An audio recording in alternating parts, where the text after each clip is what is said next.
I was 9 years old when this happened. For whatever reason, I was home alone one night, so I was playing video games upstairs in my room. I wasn't allowed to answer the door to anyone when I was home alone. Whenever I was left alone, it wasn't for long. My mom would just be out grocery shopping or something like that. I was playing Metroid Prime on my GameCube. I used to be obsessed with that game. I heard the house phone downstairs start to ring. My mom always told me to pick up the phone if it rang, in case it was her calling. So I hurried downstairs, and by maybe the fourth ring, I picked up. The caller ID was from my mom's cell phone. She said, "Sweetie, can you come outside and help with the groceries?" I replied, "Mom?" She said back, "Yes." I felt like something sounded off with her voice.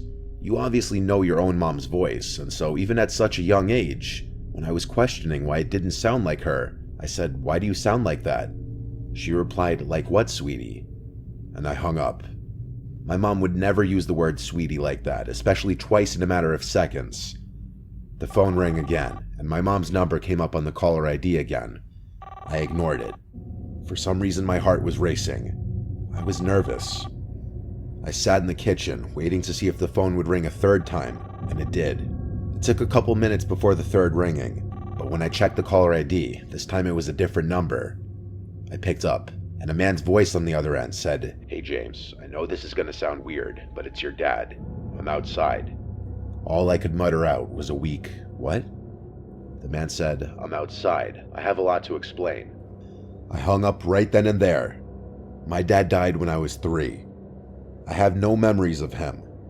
My suspicion was in fact true that the first voice I heard was not my mom's. The phone rang again, and then again after that. I ignored it each time. I couldn't even call my mom because someone clearly had her phone. Then things took a turn for the worse when there were knocks at the front door.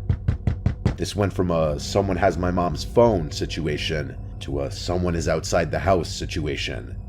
My mom would not be knocking on the door. She'd have a key, obviously. I peered around the wall of the kitchen to look at the front door. I heard a man's muffled voice on the other side saying my name. He was saying, "It's your dad." He rang the doorbell, and then I heard him start attempting to open the door. I did something that no 9-year-old should ever have to do, and that was grabbing the phone and calling 911. The 911 operator asked me what I imagined to be some pretty standard questions, most importantly telling me to wait in a bathroom or other room with a lockable door until the police get there.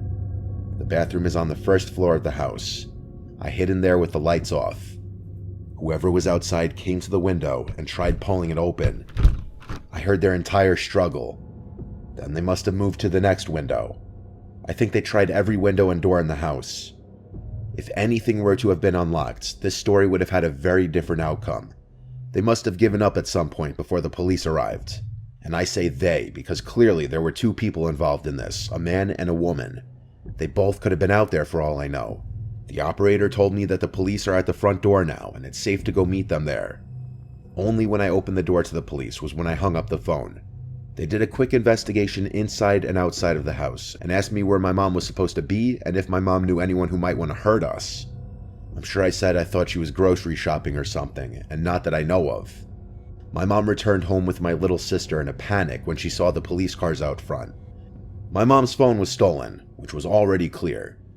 I'm sure that our address, home phone number, and other personal information was stored somewhere on the phone, easily accessible, though how they knew my name, I'm not exactly sure. Something on my mom's phone must have given it away. It was an old Nokia flip phone. Who stole it was a mystery. But my mom's phone background was a picture of her with my little sister and I.